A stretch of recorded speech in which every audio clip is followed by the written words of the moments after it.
Back to clean news UP. चलिए देखते हैं उत्तर प्रदेश की 25 फटाफट बड़ी खबरों को। इससे पहले आप न्यूज को कहां से देख रहे हैं हमें कमेंट में बताना बिल्कुल ना भूलें। साथ ही हमारे फेसबुक पेज को भी फॉलो करें। फेसबुक पेज का लिंक डिस्क्रिप्शन में दिया गया है।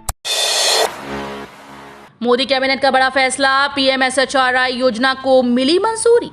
केंद्रीय कैबिनेट ने बुधवार को अहम फैसले लिए। कैबिनेट ने प्रधानमंत्री स्कूल फॉर राइजिंग इंडिया योजना को मंजूरी दे दी है। इस योजना के तहत 14,500 स्कूल्स का कायाकल्प किया जाएगा। केंद्रीय शिक्षा मंत्री धर्मेंद्र प्रधान और अनुराग ठाकुर ने कैबिनेट के फैसलों के बारे में जानकारी दी है। बता दें कि शिक्षा दिवस के मौके पर नरेंद्र मोदी ने PM श्री योजना का ऐलान किया था। PM ने कहा था कि PM श्री स्कूल्स में नवीनतम तकनीक, स्मार्ट कक्षाओं, खेल और आधुनिक बुनियादी सुविधाओं पर ध्यान दिया जाएगा। रेलवे लैंड लीज को लेकर अखिलेश यादव ने उठाए सवाल। समाजवादी पार्टी अध्यक्ष अखिलेश यादव ने ट्वीट के जरिए एक बार फिर से बीजेपी पर हमला बोला। अखिलेश यादव ने ट्वीट कर लिखा कि कैबिनेट ने रेलवे की भूमि नीति में संशोधन को मंजूरी देते हुए रेलवे की भूमि को लीज पर देने की अवधि 5 साल से बढ़ाकर 35 साल कर दी है, जिसका सीधा लाभ केवल बड़े उद्योगपतियों को मिलेगा। इसमें कौन सा जनहित है? सरकार रेलवे की जमीन को रेवड़ी की तरह क्यों बांट रही है? अखिलेश ने केशव को दिया ऑफर। सपा प्रमुख अखिलेश यादव के केशव को दिए गए ऑफर पर घमासान मचा है। अखिलेश ने एक चैनल में बातचीत के दौरान कहा था कि केशव मौर्य 100 विधायक ले आए, सपा उन्हें CM बना देगी। डिप्टी CM केशव ने इस पर पलटवार किया। उन्होंने कहा कि पहले अपने 100 विधायक बचा लो, वो सब भाजपा में आने को तैयार हैं। अखिलेश यादव ने कहा सिर्फ CM के बयान में है कानून व्यवस्था पर सख्ती। सपा अध्यक्ष अखिलेश यादव ने मुख्यमंत्री पर तीखा हमला बोला। उन्होंने कहा कि मुख्यमंत्री बयानों में चाहे जितनी सख्ती दिखाएं, लेकिन हकीकत में कानून व्यवस्था की स्थिति न सुधरी है और न ही भविष्य में सुधरने की उम्मीद है। हर तरफ भ्रष्टाचार का बोलबाला है। भाजपा राज में तमाम फायदे सिर्फ पूंजीपतियों को मिले। उन्होंने कहा कि भाजपा सरकार में हालात पिछले 5 सालों से भी ज्यादा बिगड़े हैं। भाजपा सरकार में बहन बेटियां सुरक्षित नहीं, किसान और नौजवान शोषण के शिकार हैं। 17 OBC जातियों को SC में शामिल करने का प्लान। यूपी में OBC की 17 पिछड़ी जातियों को SC कैटेगरी में शामिल करने का प्लान तैयार है। कैबिनेट मंत्री संजय निषाद का दावा है कि भाजपा जल्द ही इनको SC का दर्जा दिलाएगी। उन्होंने लोक भवन में CM योगी से मुलाकात की, साथ में राकेश सचान भी थे। इसके बाद CM योगी ने समाज कल्याण मंत्री SCM अरुण को इस मामले की नए सिरे से जिम्मेदारी सौंपी। भाजपा 2024 के लोकसभा चुनाव से पहले इसे यूपी में SC का दर्जा दिलाकर बड़ा राजनीतिक फेरबदल कर सकती है। 9 सितंबर तक नहीं किया ये काम तो रुक जाएगी अगली किस्त। जानकारी के मुताबिक 1,62,00,000 किसानों का डेटा किसान पोर्टल पर अपलोड कर दिया गया है और उनके खाते में 12वीं किस्त का पैसा पहुंच जाएगा। देश में 21 लाख किसान ऐसे हैं जो भूल एक अनिवार्य किए जाने के बाद अपात्र पाए गए। इसके अलावा 11 लाख किसान ऐसे हैं जिन्होंने अपना डेटा अपलोड नहीं किया। सरकार ने सत्यापन की अंतिम तारीख 9 सितंबर रखी। अगर 9 सितंबर तक सत्यापन नहीं होता है तो PM किसान सम्मान निधि योजना के तहत मिलने वाली 12वीं किस्त रुक जाएगी। हर स्कूल के गेट पर शिक्षकों की लगेगी फोटो। योगी सरकार ने लिया फैसला। सरकारी स्कूल्स में अपनी जगह किसी और को पढ़ाने भेजने वाले शिक्षकों पर अब योगी सरकार नकेल कसने जा रही है। शिक्षकों का फर्जीवाड़ा रोकने की बड़ी पहल की गई। अब प्रॉक्सी टीचर या तैनाती के बावजूद स्कूल न जाने वाले शिक्षकों की पकड़ आसान होगी। निरीक्षण के समय एक ही नजर में शिक्षकों का ब्यौरा दिख जाएगा। इसके लिए हर प्राइमरी, जूनियर स्कूल और कस्तूरबा गांधी आवासीय विद्यालयों में हमारे शिक्षक बोर्ड लगाया जाएगा। इस बोर्ड पर शिक्षकों की तस्वीर के साथ उनका ब्यौरा होगा। श्री राम कथा ज्ञान यज्ञ का CM योगी ने किया शुभारंभ। CM योगी आदित्यनाथ गोरखनाथ मंदिर में श्री राम कथा ज्ञान यज्ञ का शुभारंभ किया। साथ ही मंदिर के गर्भगृह से दिग्विजयनाथ स्मृति भवन कथा स्थल तक श्री राम कथा ज्ञान यज्ञ की शोभा यात्रा निकाली गई। इस शोभा यात्रा में माननीय मुख्यमंत्री योगी आदित्यनाथ भी शामिल हुए। श्री राम कथा ज्ञान यज्ञ का आयोजन गोरखनाथ मंदिर में ब्रह्मलीन महंत दिग्विजयनाथ की 53वीं और ब्रह्मलीन महंत अवैधनाथ की 8वीं पुण्यतिथि समारोह के उपलक्ष्य में हुआ। नालों के पानी को बनाया जाएगा सिंचाई के योग्य। सरकार नालों के पानी को सिंचाई योग्य बनाने की योजना बना रही है। इसके लिए नमामि गंगे के इंजीनियर्स को खाका तैयार करने के निर्देश दिए गए। कहा कि नदियों में गिरने वाले नालों के पानी को शोधित कर सिंचाई के उपयोग में लाया जा सके, इसका पूरा प्लान तैयार किया जाए। राज्य सरकार इस योजना को जल्द जमीन पर उतारने की तैयारी कर रही है। जल शक्ति मंत्री स्वतंत्र देव सिंह के मुताबिक इससे नदियों को प्रदूषित होने से बचाया जा सकेगा। बाराबंकी में डिप्टी CM केशव मौर्य ने सुनी समस्याएं। भाजपा सरकार के सुशासन और विकास के कारण विपक्ष के लिए सत्ता अभी 25 साल दूर है। ये बात प्रदेश के डिप्टी सीएम केशव प्रसाद मौर्य ने कही। वो बुधवार को भाजपा कार्यालय पर कार्यकर्ताओं को संबोधित कर रहे थे।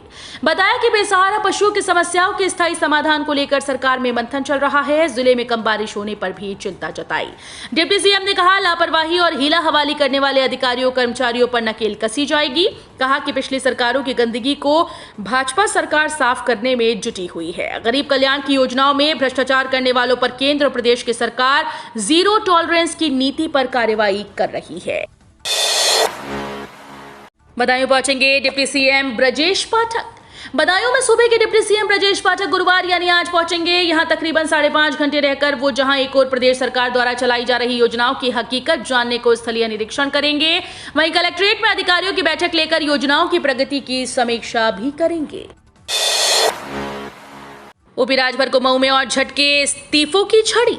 सुनील देव भारतीय समाज पार्टी ओम प्रकाश राजभर को एक हफ्ते के अंदर दूसरा बड़ा झटका लगा। सुबह सपा से 45 और पदाधिकारियों और सक्रिय कार्यकर्ताओं ने सामूहिक रूप से इस्तीफा दिया।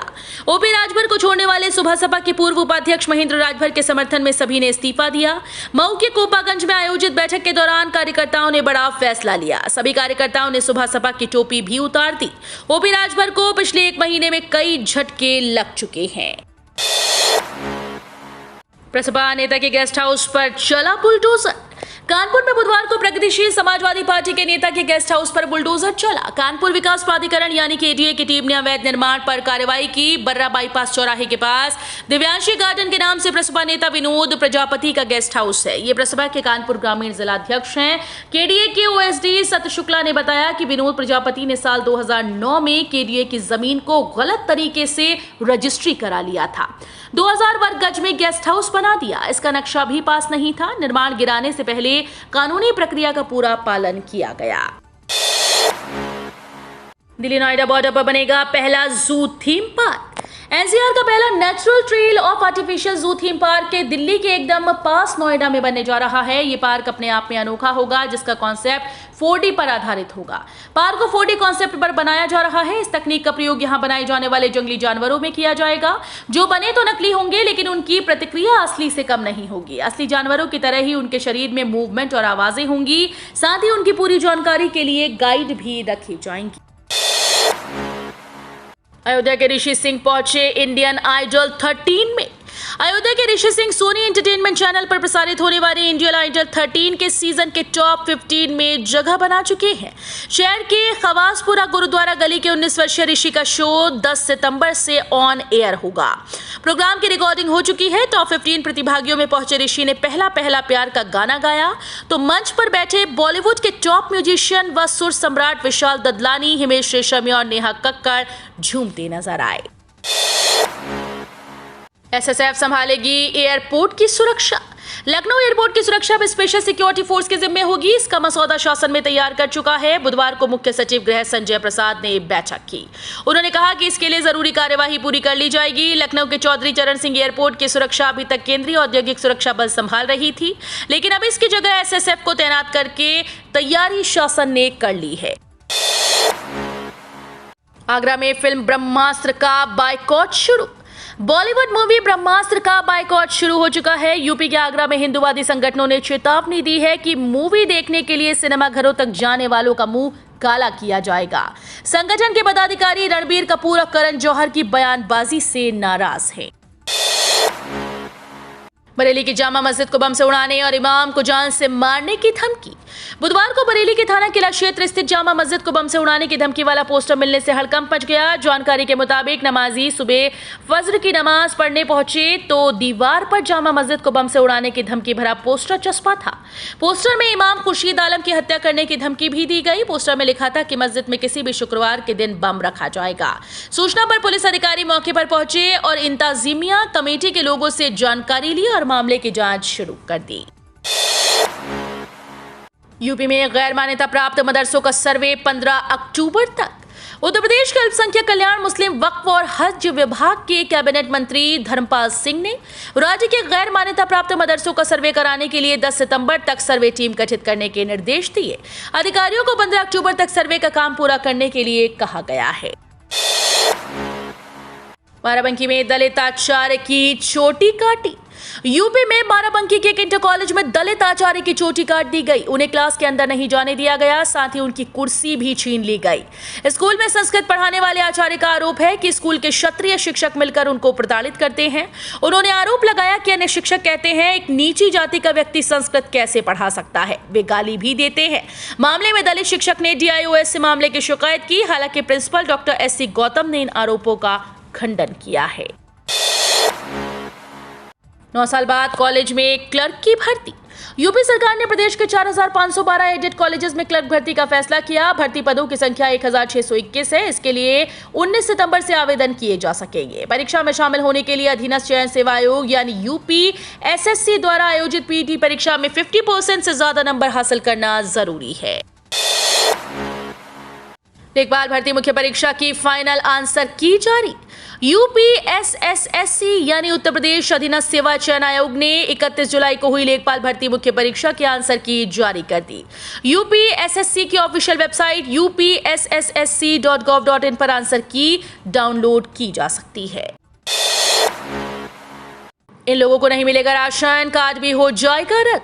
अगर आपने गलत तरीके से राशन कार्ड बनवाया है और उससे सरकारी योजनाओं का फायदा ले रहे हैं तो ऐसे में शिकायत होने पर आपके खिलाफ कार्रवाई हो सकती है। सरकार के नियमों के अनुसार यदि राशन कार्ड धारक कार्ड को सरेंडर नहीं करता तो ऐसे लोगों का कार्ड राशन जांच के बाद रद्द कर दिया जाएगा।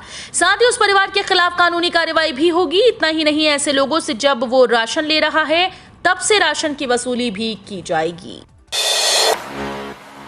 यूपी से ये ट्रेन निरस्त, तो त्योहारों के लिए चलेंगे स्पेशल ट्रेन। हावड़ा मंडल के शक्तिगढ़ स्टेशन पर तीसरे लाइन निर्माण के लिए ब्लॉक लिया गया है। इस कारण कुछ ट्रेन निरस्त की गई। ये जानकारी CPRO पंकज कुमार सिंह ने दी। वहीं आगामी दुर्गा पूजा, दीपावली, छठ को लेकर रेलवे यात्रियों की अतिरिक्त भीड़ को देखते हुए रेलवे बोर्ड ने 2 जोड़ी ट्रेन के परिचालन का निर्णय लिया। ये ट्रेन हावड़ा व रक्सौल और सियालदह व गोरखपुर के बीच पूजा स्पेशल के रूप में चलाई जाएंगी। इस बार 15 दिन पहले ही हो सकती है मॉनसून की विदाई। मौसम विभाग के अनुसार आज से बादल आने की संभावना है, लेकिन तेज बारिश नहीं होगी। इस पूरे सीजन में अभी तक बारिश सामान्य से 11% कम रही।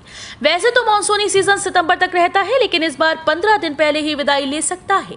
चंद्रशेखर आजाद कृषि एवं प्रौद्योगिकी विश्वविद्यालय के मौसम विज्ञानी डॉक्टर SN पांडे के मुताबिक जलवायु परिवर्तन की वजह से मानसून प्रभावित हुआ है।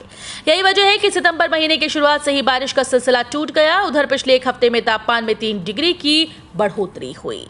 तो ये थी आज की 25 फटाफट बड़ी खबरें। अगर आपको न्यूज़ पसंद आई हो तो वीडियो को लाइक और शेयर जरूर करें। धन्यवाद।